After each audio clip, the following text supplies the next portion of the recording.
बाबासाहेबांनी लंडनवरून पाठवलेल्या एका पत्रामध्ये त्यांच्या दिनचर्येबद्दल त्यांनी रमाईला सांगितलं होतं।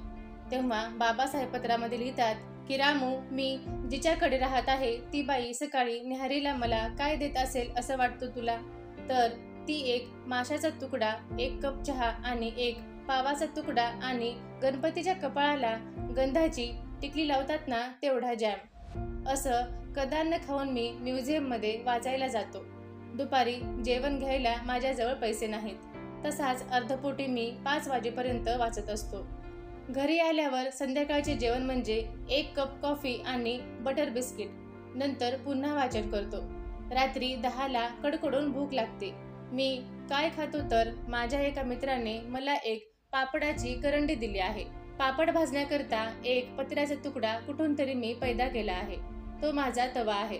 त्यावर भाजलेले पापड आणि कपभर दूध हे माझे रात्रीचे अन्न आहे। असा राहून 18 तास अभ्यास करीत आहे मी।